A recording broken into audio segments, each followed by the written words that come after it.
Welcome back, guys, to the Haunting of Mid-Level. After a week off, I am excited to return to talk some horror again with you guys. So, we've got some news stories this week, guys. Got a lot of news stories to cover. I've got some notes ready. I've got my tabs pulled up on the internet from various horror websites. I'm also going to be answering some Q&A questions today as well. And I also plan to cover HBO Max came out this week, and there's a full list of horror movies that have come out on that service. I'm going to cover that as well, just some of the top picks that you are looking out for if you have gotten HBO Max. And I am also going to review the latest Scream Factory release, Idle Hands. So let's go ahead and get into it, guys, because like I said, we've got a lot of news, a lot of stuff to cover this week on the Haunting of Mid-Level, the best darn horror-related show on the internet right now. So, guys, before I get into it, though, I'm going to ask you guys, if you're just now checking me out for the first time, go ahead and click that subscribe button. Go ahead and subscribe to the Mid-Level Media channel for more great content such as this, the weekly horror show. I also do my weekly physical media recap, and I also do unboxings and reviews for Blu-ray and 4K disc. I currently have The Invisible Man up on my channel right now that you guys can check out and enter to win a digital code of that film. So, alright guys, so let's get into the news topics. We have got Scott Derrickson has signed on to direct a Labyrinth sequel. So, I am not very familiar with the Labyrinth movie. I know it stars David Bowie. I know it has Jennifer Connelly in it, but I never saw that movie. It is a Jim Henson puppet extravaganza, from what I know. And what I'm reading here is that Scott Derrickson, of course, was signed on to do Doctor Strange 2 and had to depart the project due to the dreaded creative differences. So, I guess now he is signing on to this project, which is Labyrinth, the sequel to Labyrinth. But what is interesting, what I saw, is that originally Fede Alvarez was attached to this project. So it doesn't really say here why he came off of it. But yeah, I mean, honestly, guys, I would have to go back and watch the original Labyrinth to see my true thoughts on this. I know everybody loves it. It's kind of sacrilegious for me to say I've never seen it. But yeah, I'm interested in checking it out. And Scott Derrickson, you know, he's done some great films like Sinister and Doctor Strange. I think that's still maybe in my top 10 Marvel movies. I love Doctor Strange.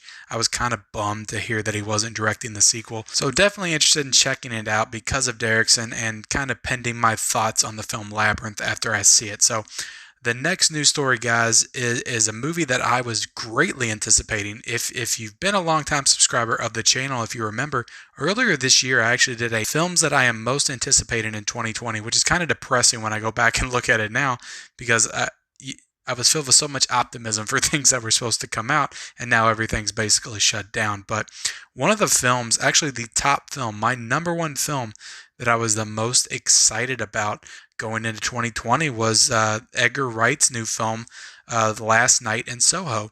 And this is a horror movie set in the 60s in England and kind of the swinging 60s, kind of like the Austin Powers era, but a horror film. This movie was starring Anya Taylor-Joy, who's been in great horror films like The Witch. He also has Thomasin McKenzie, who was just in the film Jojo Rabbit. So the movie, it was scheduled to come out in September. Now that got delayed about a month ago.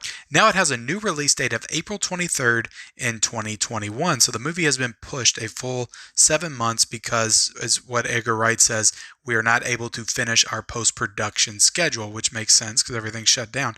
So they need more time to finish that, which I'm excited for the movie. I want it to be in the best possible shape that it can be for the audiences.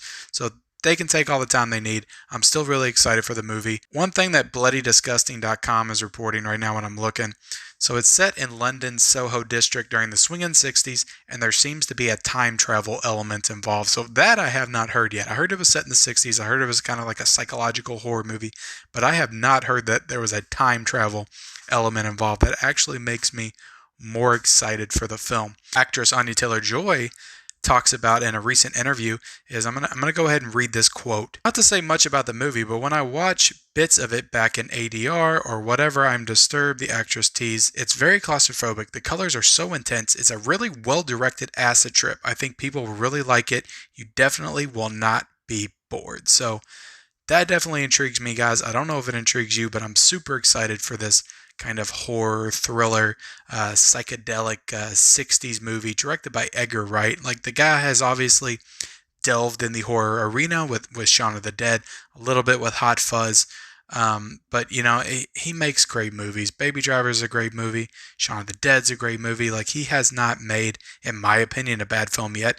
And just with his sensibilities in the horror genre, going full horror, I'm super excited for this movie. So that is Edgar Wright's Last Night in Soho, going to be released now on April 23rd, 2021. So if you have any thoughts on that, go ahead and drop them down in the comment below. So another thing, guys, that I wanted to go ahead and bring up here for anybody that's interested in the Child's Play reboot, if you have not seen that, or Crawl, which is the alligator movie, that alligator hurricane movie that came out last summer.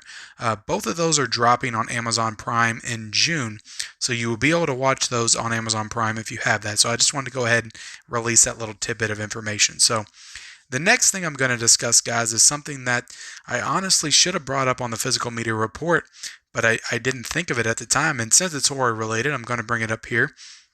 The Dawn of the Dead 4K Ultra HD versions are this big release box set, and I'll go ahead and show you that image. That is being released on October 26th. Now, this is a huge 4-disc box set, and it's said to be a limited edition, so once these are sold, they're gone. And Dawn of the Dead is apparently a very tough movie to find on Blu-ray, so they're going to be releasing that in 4K August 26th for the US and the UK versions. So this set is $100, so I'm not exactly sure if I'm going to be ordering it, but it's definitely interesting because it has 3 cuts. It has tons of special features. So let's go ahead and dig into these special features a little bit. And this is coming from Second Sight. All right, so the first disc is going to be the theatrical cut. The second disc is going to be the extended Cannes Film Festival cut. And the third disc is going to be the Argento cut. I don't know if Dario Argento directed parts of that or not. And disc 4 is going to be the special features. Now, this is also going to come with a 150-page hardback book and the movie's novelization. Just tons of special features on this. This is a beautiful looking set. I wish that I was interested enough in it to buy it, but honestly, I'm not. I really like George Romero's Dawn of the Dead. I don't love it. I actually prefer Zack Snyder's Dawn of the Dead, to be honest. But yeah, it's a cool collector set, guys, for anybody that collects. Go ahead and get on there and order it now while they still are selling them, because they might be going pretty quick. So that is that. And we got a couple more news stories to cover here real quick, guys. So we got Blumhouse's horror movie Run Sweetheart Run is being purchased to be released on Amazon Prime. And this is a horror movie that's directed by Shauna Festi. And it was originally supposed to be released on May the 8th in theaters. But now, because of everything that's going on, Amazon went ahead and purchased it from Blumhouse. And it's going to be released on there. Actually, they don't have a release date for it yet. But the premise of this film is pretty interesting. I'm going to go ahead and bring this up real quick. And it's gotten some pretty good reviews from it. It debuted at the Sundance Film Festival back in January. So they're basically describing this as a blind date turns violent, and the woman has to get home through Los Angeles with her date in pursuit. So it's basically somebody running from her date that is chasing her. The movie sounds interesting, and to be honest, with Blumhouse, you never really know what you're going to get. You could be getting something super fantastic and awesome like The Invisible Man, or you could be getting something that's kind of mediocre like Fantasy Island or Truth or Dare, or just plain terrible crap movies that they put out on Hulu, the Blumhouse originals on there. So Blumhouse is all over the place. Sometimes I've done rankings of them several times. They have a lot of fantastic movies. They also have a lot of crap. So, but this one has been getting good reviews. So I'm excited to check that one out when it finally does come to Amazon Prime. And I'm definitely loving the fact that a lot of people are making it easier for us to watch these smaller films. They're recognizing the fact that theaters might not be open for a while. You really don't know. So why not just try to profit off the films the best you can and release them on VOD? Let people watch them. They made them, so they might as well let us watch them. So, all right, guys. So right now, I'm going to get into the I'm going to go ahead and get into the Idle Hands unboxing and review of the film. So let's cut to that unboxing right now. All right, guys, and welcome to the unboxing of Idle Hands from Scream Factory. So let's go ahead and get into this, guys. This cover is just so freaking awesome. The artwork on this with the hand, with the rock sign, the bull horns, the flame, with the satanic star on the inside. Yeah, just completely badass. I love it. And right here we'll zoom in. The touching story of a boy in his right hand. Up top, collector's edition. Let's go ahead and look at the spine. Right here you have the hand up top. You have the Idle Hands right there. You have the Scream Factory logo on the bottom. Let's go ahead and flip it to the back.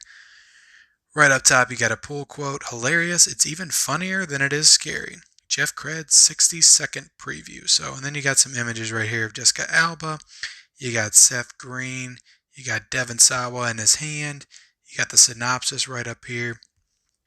Right down here you got the cast list. You got the special features, which includes new interviews with director Rodman Flender, actors Eldon Henson, Sean Whalen, Christopher Hart, and more. Director and cast commentary, deleted scenes, with the director introduction and commentary, making of featurette, storyboard comparison, and theatrical trailer. Right down there below you have the Scream Factory. And the film is rated R at 92 minutes. So let's go ahead and take this out of the slipcover, guys. And right here we have the same cover, same spine, and then we have the exact same back. But what's cool about these and all Scream Factories, you open it up and awesome disc art right there for sure. But they have reversible cover art. So you go ahead and take this out. Put this in. Bam! New cover art. And this is the original VHS DVD cover, I believe. And right here you have a different spine. And you have a little bit of a different back with the green font. But everything else looks kind of the same. Let's see if we can match it up and kind of compare it. No, those are actually two different images right down there. So that's pretty cool. So I know that this does have a Blu-ray that looks pretty similar to this, has the exact same cover. So, you know, probably the only difference is this doesn't have collector's edition at the top. But yeah, what I usually keep the reversible cover arts in, so I'll go ahead and put this back in the slipcover, guys. And let's get to my review and thoughts on the film. Stay tuned. Alright, guys, so let's get into my review of the actual film. So I actually watched this a couple nights ago. I remember watching this back in the early 2000s, probably. I don't think I saw it when it first came out. To be honest, I thought it looked a little dumb back then. I didn't really get into it for whatever reason. But I ended up watching it in the early 2000s. I thought it was fine. It was okay. Kind of mediocre. I never really felt the need to return to it. And, you know, so when the Scream Factory came out, I was kind of iffy about buying it, but I really love the cover. The cover on this is just fantastic. The artwork is awesome. And, you know, in the past 5 years, this movie has really amassed this cult following online. Like, everybody talks about it in the horror community and holds it up as this kind of lost gem from the 90s as far as horror is concerned. So, you know, I thought maybe I'll try it again. I'll get the Scream Factory. The cover's at least cool if I don't like the movie. So after watching it, my thoughts on it are, I think it's fun. It's definitely a really fun horror comedy. I would describe it more a comedy than horror, but there are definitely horror elements in this movie. Like, it is very brutal and gruesome and has some awesome kill scenes. But yeah, it's fun. I mean, the storyline is really stupid. It's really stupid. The movie's directed by Rodman Flender, and it stars Devon Sawa and Jessica Alba. And it's basically the story of Devon Sawa, and they don't even explain anything. He wakes up one morning and his hand is possessed. His hand's possessed, and he's doing all these really like awkward. And I gotta give it to Devon Sawa. Like, he really sells the possession of his hand in this movie. And whatever you want to say about Devon Sawa, like, he does an excellent job of selling that his hand is actually possessed in this movie. And it's a really silly premise, you know, but like I said, this is peak Devon Sawa. This is back when for like 2 years, Devon Sawa was like going to be the hottest movie star in the world. Of course, he did Final Destination, then he did this. He was in Eminem's music video, Stan, back in the day, I remember. And then he just kind of faded away. But, I'd be interested in seeing some kind of a documentary about the rise and fall of Devon Sawa. This is a fun movie, guys, and another thing that's really cool about this movie, especially considering the recent passing, but what was Fred Willard is in this movie in the opening scene, and that was really cool to see. He just passed away, unfortunately, a couple weeks ago, and I remember Fred Willard from American Wedding. He's hilarious in that movie, and I'm one of the few people that actually like that American Pie sequel. But and also Harold and Kumar as the dean of the college. He's really hilarious in that. But yeah, it's typical Fred Willard, and it really kind of you can tell why they got a guy like Fred Willard to open this movie, because it perfectly sets the tone for what exactly this movie is, just having him there. So he's hilarious in the movie, and it was just really cool to see, given his recent passing. So, yeah, guys, I mean, Jessica Alba, she's not the best actress. I'm gonna be nice. She's not the best actress. And this was like really early Jessica Alba. She looks like a kid in this movie. But yeah, she's okay, but fortunately, like, she's not a huge part of it. She's in some scenes here and there, but she's not like the biggest part of the movie. Seth Green is also in this movie, and Foggy from Daredevil is in this movie as well. That's what I know him as now, from the Daredevil on Netflix. But I'm gonna spoil a little bit here. But basically what happens is they die very early in the film. So Devon Sawa's possessed hand, kills his friends. So Seth Green and Foggy walk around and they're dead. So Foggy's head is decapitated. He's holding it. Seth Green's got this bottle through his head. And what it reminded me of, honestly, was American Werewolf in London. Like when his friend dies and then his friend is basically haunting him for the rest of the movie. That's basically what his friends are, except for everybody can see them because they're zombies. They're not spirits. That's kind of following him around, so everybody else can see them. But it kind of reminded me of that same concept, and they're cracking jokes and making fun, making light of the situations around them. And it's because of them that this movie, no matter how like horrific the violence or gore or situations get, it always remains really lighthearted and fun, because they're always around to kind of goof on things and joke about stuff, no matter what happens to Devon Sawa. So overall, guys, and the kill scenes in this movie, they are very Argento inspired. So I saw a lot of Dario Argento, just the way that it kind of cuts away and you see this big splatter go everywhere. Like Argento is famous for doing that kind of stuff, and the director goes into that in his interview in the special features. So it also has an awesome soundtrack. There's the song "Shout at the Devil" plays like 10 times in this movie by Motley Crue, and it's pretty awesome. The Offspring's also in this movie. They're performing at the Halloween dance at the end of it. So it's a cool kind of nostalgic 90s nostalgic soundtrack, and yeah, I enjoyed the movie overall. I enjoyed it. It might be one I return to someday just for fun.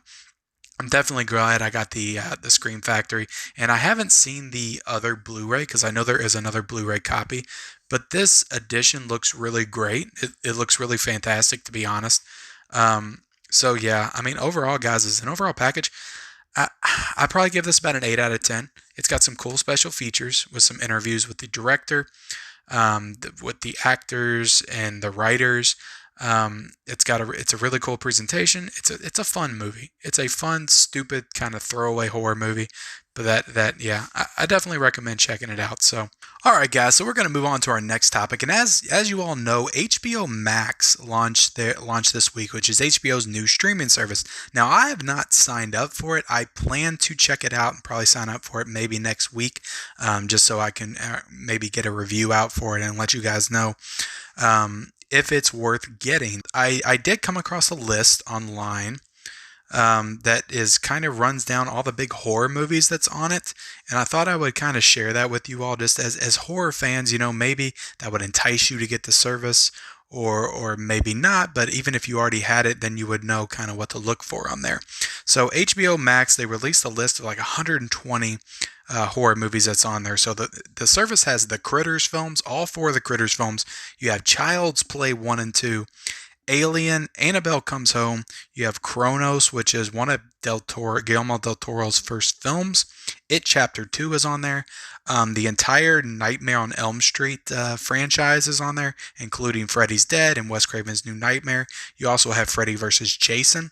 You got the Gremlins movies. You got The Frighteners, which is a Peter Jackson film with Michael J. Fox. That is a highly underrated horror movie from the mid 90s. I love that movie. I desperately need to rewatch it at some point. You also have the Happy Death Day movies, both Happy Death Day 1 and 2. You have The Conjuring 2. Both Hostels are on there, Hostels 1 and 2. Jordan Peele's Us. You have all four of the Jaws movies, and Jason Goes to Hell, which is my second favorite of the Friday the 13th franchise. So, just going off of what we discussed a couple weeks ago. But yeah, guys, so a lot of great horror movies right there. Let me see if I can go through this list. So you have The Brood, you have Carnival of Souls, Alien vs. Predator, Asylum, Citizen X, Coyote Lake, Crimson Peak, which is another Del Toro movie, The Curse of La Llorona, Deep Blue Sea, Deliverance, Destroy All Monsters, Devil. I'm not going to go through the entire list. You got Eight-Legged Freaks. I'm not going to go through everything, guys, but that's just kind of the rundown of the big things that's on the HBO Max for horror. So let's go ahead, guys, and we're going to move into the Q&A portion of the show. And this is definitely one of my favorite parts of the show, guys, because I always get such great questions from you guys on my Instagram page whenever I put the poll up. But so yeah, if you watch the show, guys, and you want to get a question out there, you want to get a shout out from me on this show, go ahead and follow me at Mid-Level Movie Reviews. So every Wednesday, usually in the morning hours, afternoon, I'll go ahead and put this question up in my Instagram stories. I will just simply ask, hey, The Haunting of Mid-Levels tonight. That's when I'm filming. It's going to be released on Thursday.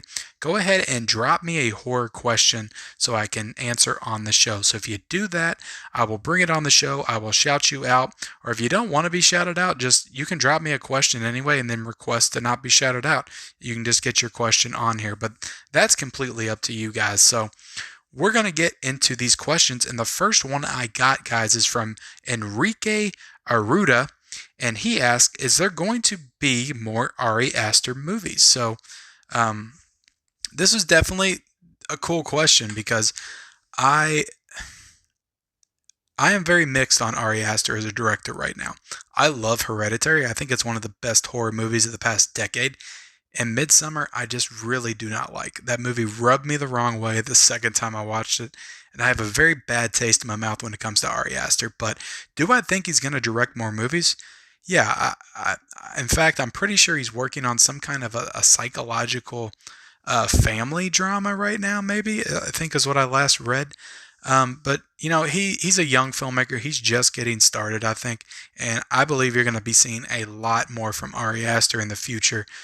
He definitely had a really quick turnaround with 2018's Hereditary into 2019's Midsummer. So I think he's got the ability. I think he's going to keep going. Now, will he stay in the horror genre? I've heard mixed reports on that. I've heard that he wants to work on different kinds of films. Obviously, I think all of his films will strike a similar tone, kind of depressing, grief-stricken movies. But yeah, it's up in the air of whether or not he'll stay in the horror genre. I think he's probably got one more horror film at least in him before he moves on to something else. But yeah, he's definitely going to be directing more movies. I'm almost 100% sure of that. So the next question, guys, comes from Movie Files. And he asks, what do you see as the next big trend in horror films? So this is really interesting. This is really interesting, and I've got kind of two answers for this. Because one I'm going to answer is what would I like to see be the next big trend in horror films, and the other one I'm going to answer is what will probably actually be the next big trend in horror films. So the first one that I'm going to answer is I really desperately want to see a resurgence of the slasher film come back into prominence, and maybe take a modern take on it, because in the 80s, you had the campy Friday the 13th style sleepaway camp. Nightmare on Elm Street, Halloween were kind of in the high end of that. You had tons of movies in the 80s that were just cheesy popcorn slasher movies, right? The teenagers, they went into the woods and they all got chopped up one by one. And then Scream really kind of revitalized and rejolted that in the mid 90s. So that was really cool to see. Now, I want I want the same thing to happen now, but with just I need some kind of a director to come back, to come on the scene with a reverence for the slasher genre and just put his own spin on it and just create something so uniquely different but still inherent to the slasher genre. So that is what I would like to see, and then everybody kind of follows suit and we get another glory days of the slasher film, because that's something that's definitely desperately missing. And I know it's probably there's probably tons of indie films that I've never seen that do a lot of great slasher work. And if you want to, go ahead, comment down below, suggest some for me. Maybe I'll watch them and review them on the show. But yeah, I mean, I really want the slashers to come back into prominence, and not just on the indie scene, but like mainstream theatrical releases of slashers. So now what I think will be the next big trend is, I think that these kind of Universal Monsters kind of reboot, different takes and spins on old classic characters after following the success of The Invisible Man. I think you're already seeing it with Kara Kusama's Dracula, and it might not just stay into the Universal horror category, but it might be reboots of a lot of different classic monster characters, and maybe they start taking characters from the 80s and the 90s. You're already seeing it with the Hellraiser reboot. We're getting another Scream movie, so maybe they'll start taking more classic characters, horror characters from the past, and bringing them forth and putting their new spins on them. That's what I think's actually going to happen. I think we're going to be seeing a lot more monster style films in the next 4 or 5 years, just following the success of The Invisible Man. And honestly, I'm down for that too. We kind of, horror moves in eras, and you gotta roll with the waves, and you gotta roll with what's popular. I think in the 80s it was slashers. In the 90s it was also slashers after Scream came out. In the 2000s it was all about torture porn with Saw and Hostel. In the 2010s, you got into the more spiritual, paranormal movies like The Conjuring and Insidious, and just James Wan kind of perfecting his craft in that genre and spawning all kinds of different filmmakers to do the same.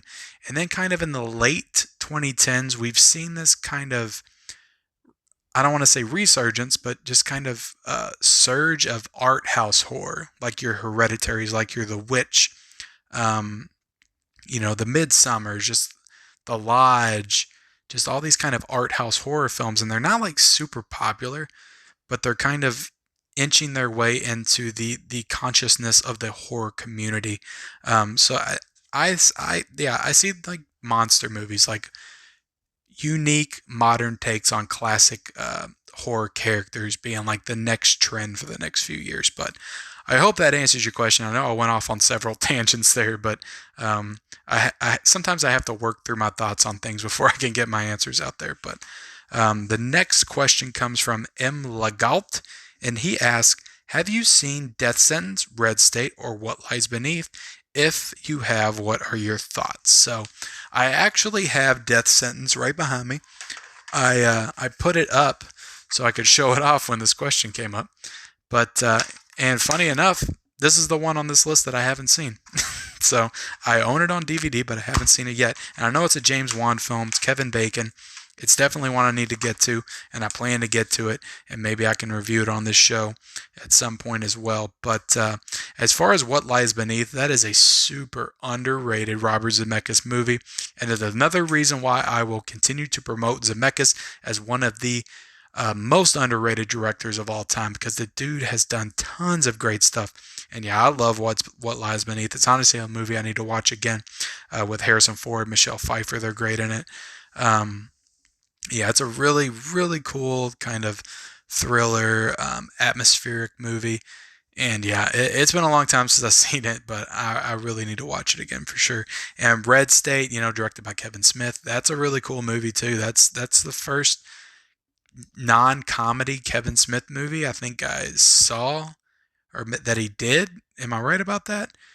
I know he did Jersey Girl, but that was kind of a comedy movie a little bit as well. I think Red State had to have been his first more not drama but just foray into the different genre. That was kind of like a thriller, home invasion type movie. I really dug that movie when I watched it. It's been a while since I've seen that one too, but I really dug Red State back when I watched it for sure. So thank you for your question, M. Legalk. And we're going to move on to the last question. And this one comes from Iceman's Movies. And he asked me, what's your favorite Funko Pop you own? So now one could read this question and think, this isn't really a horror based question. But since I've got tons of horror Funko Pops, I thought I would show off what actually is my favorite Funko Pop that I own. And that is my Exorcist Reagan Funko Pop. I love this one. And the thing that really makes me love it, the thing that seals the deal, isn't the pop itself, but the fact that it has the green puke on the frickin' box, on the frickin' plastic of the box. It looks like she threw up all over the box on the inside. I don't know why. I think that is like the coolest thing ever. Like I love that about this pop. So thanks Iceman's Movies, because not only did you get a question into the Q&A, but you also gave me the opportunity to show off my collectible, my horror collectible of the week. So I do appreciate that. And with that, guys, we're going to go ahead and wrap the show. So I appreciate you guys watching as I come back from my chapter 5 of The Haunting of Mid-Level. And what I've decided, guys, is that my goal is to do this show every week. That was my initial goal. That is what I'm going to try to do. But every now and then, when news is a little light in the horror and I'm not really doing a lot of horror stuff in a given week, I might end up doing this kind of bi-weekly. Now, the goal is weekly, but this might be a show that ends up being more kind of once every 2 weeks, or kind of like a limited series. And to be honest, I'm doing a lot of stuff right now. I've got a live stream that I do with my buddy at Ultra HD Geek on his YouTube channel, and it's our Levels of Geek podcast. And that is on Mondays and Wednesdays nights, and we go for an hour on that. So I'm doing that right now. I'm doing my physical media report on Monday. I'm doing the unboxings and disc reviews. I've got my Instagram page, of course, and I've got a lot of different things going on. But I definitely want to make time for this show and make time for horror. But I want to make sure I'm passionate and I'm engaged and I'm doing enough stuff within the horror genre to actually deliver you all a good show for the week. So every now and then I might not have this on every week. It might be every 2 weeks or something like that. But I just want to let you guys know that. And I appreciate you guys watching the show and engaging with the show. I really love talking about horror and engaging with the horror community. So if I can, guys, I'm going to ask you again just to please like this video. Every single like will help us get the word out to more people. And also, guys, if you could share this, if you're on Instagram, share it with other people that you think would like horror, to like this kind of show. I would love to get more people in here watching. And go ahead and comment down below just any of the topics that you found interesting below. Anything you want to comment, anything you want to ask. I love engaging with you guys. I love talking with you guys. Also, you can hit me up on Instagram anytime. DM me on there if you have any questions. Anything that you want me to answer, any topics you want me to cover, I'm open for anything, guys. I'm here for you guys. This is a user, audience-driven show and page and brand, and I appreciate all of you all being here so much. So go ahead and like, comment, and subscribe, guys. Thank you for tuning in to this edition of The Haunting in Mid-Level, and we will see you guys later.